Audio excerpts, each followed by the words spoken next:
The Reluctant Krampus by J. Timothy Quirk. Contrary to popular belief, there are not as many Krampus-helpers as one might expect to find, when considering the fact that every December we are simply overrun with helpers for the other fellow, whether they're ringing a bell with an open pot in front of a grocery store, or posing for photos at $20 a pop at the center of a megamall, or just simply eating a sandwich if it's his lunch break and he jolly well would like to eat it in peace because it's hard enough to eat pimento loaf as it is without some whippersnapper asking if it's venison and where are the reindeer really. Maybe it's the horns.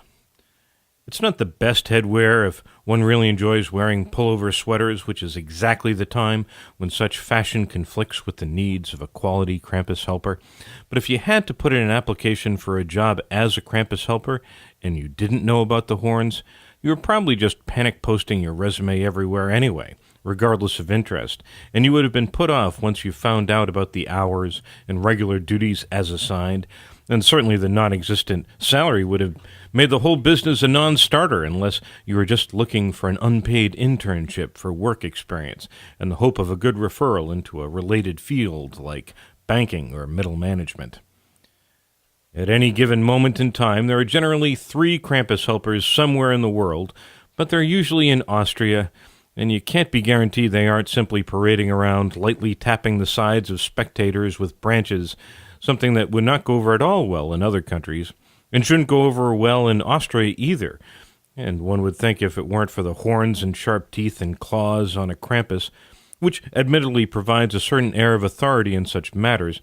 one would think that municipal or even state officials would be notified of their behavior, and if no charges were filed, then at least a stern talking to would be in order. But then again, Austria gave the world Mozart and America gave the world reality television, so caution should be our watchword in matters of moral judgment. The duties as assigned of a Krampus helper is nothing compared to the duties of the actual Krampus spirit. Of course, this is perfectly reasonable because clearly the helpers for the red-suited gentlemen aren't required or expected to jet-set around the globe, distributing presents down chimneys. In fact, the only task they would be reasonably expected to achieve success in at all on the big day is eating the cookies left near the tree, and the jolly old elf likes to do that task himself, thank you very much. Krampus helpers are not expected to punish misbehaving children, and these days most punishments revolve around having the youngster take a break from using electronic devices and having a time out. But since children at that hour on Christmas Eve are already asleep and therefore taking a break from electronic devices and having a time out anyway, a Krampus's work is more or less resolved already, and the spirit can retire for the evening with an improving book. On one Christmas Eve, Krampus was indeed prepared to spend the evening with an improving book and had taken out of the library something by Chaucer, which seemed like a perfectly respectable and thoughtful choice if anyone was watching. But once the hubbub of the day had died down and Krampus was settled into his wing-back chair and his furry feet were stretched out on the ottoman, the idea of plowing through Middle English poetry that probably didn't have any funny illustrations, or at least illustrations he found funny, became less and less appealing, and he wondered if he could just watch the movie version instead. And of course, once he had decided that watching a movie instead was the idea instead of reading a book, after much contemplation as to whether he really was locked into a Chaucer-inspired tale in the first place,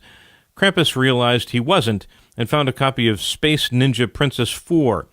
starring the rather fetching Megan Laughlin, who took over the title character when Sarah Parsons, the originator of the role, realized she was not contractually obligated beyond the original trilogy and bought a nice cottage in Somerset so she could spend more time directing community theater, but will still make the occasional appearance at conventions where she gets $50 a pop for photos, which is a rate, I might remind you, is far greater than the helpers for that other fellow get at the mall. So Krampus had settled in for the evening when he was notified of Randall Fustworm. Now, the boy's real name was not, in fact, Randall Fustworm,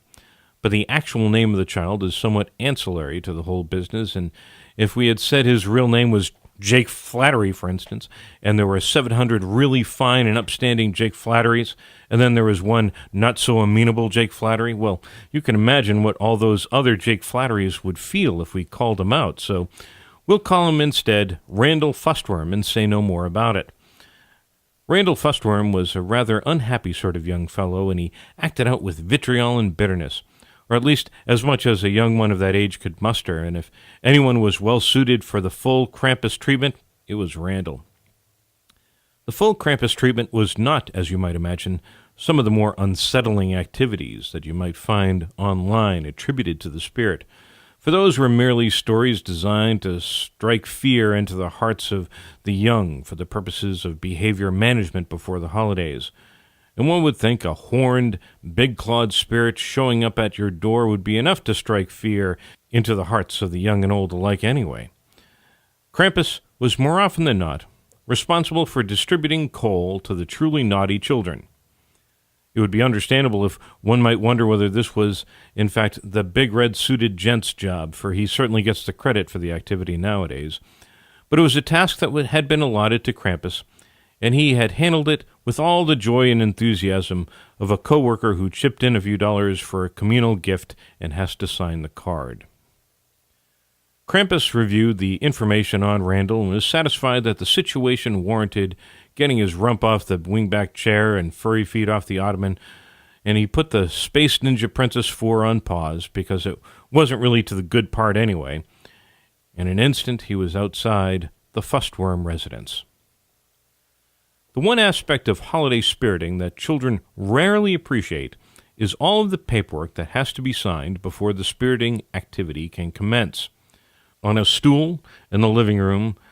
where cookies and milk would normally have been placed, Krampus found the release forms that the Fustworm family's legal representative had laid out, and Krampus found them all to be properly signed and notarized. Krampus entered Randall's room to find Randall playing video games of some sort on an electronic device, and the first thing Krampus did was to confiscate said device. Randall was not amused and shouted some not at all nice things, which would not have been appropriate if they'd been spoken in movies that wanted to keep their PG-13 rating. Krampus surveyed the room, what he could see of it anyway, for the clutter made the enterprise rather untenable, and he asked the young man whether the benefits of seeing the floor had occurred to him. Randall offered suggestions of his own on the subject, which were not at all suitable for description, but suffice it to say, his suggestions, although possible for any holiday spirit, was not practical or safe. Krampus silently nodded as if to give the child some positive reinforcement for coming up with original ideas at this late an hour. But what Krampus found, in sitting in the room, was a feeling of absence. There were no trophies to signify either individual or team accomplishments.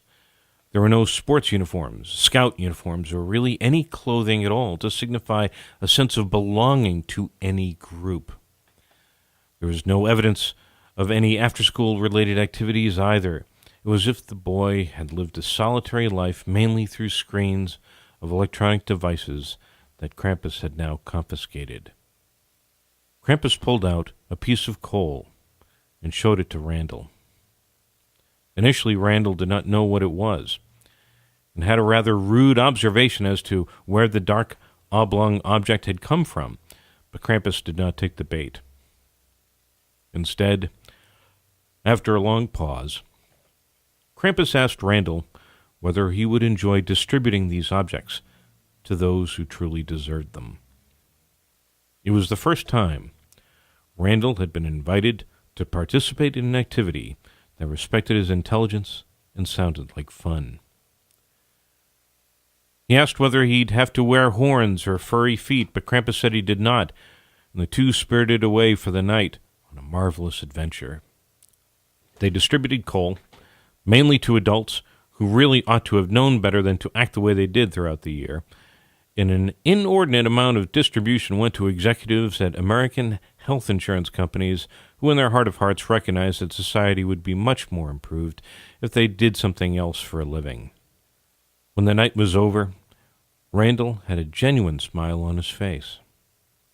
Krampus placed the electronic devices on a stack of books on a shelf that seemed to be able to have some space to accommodate them, and then advised Randall that next year he wasn't going to step through this minefield of a floor again, so he'd better get it straightened out if he wanted to help him again. Randall accepted the challenge, for it was his choice, with a proper incentive. After next year's Christmas Eve coal distribution, Krampus awarded Randall a blue ribbon that had formerly said,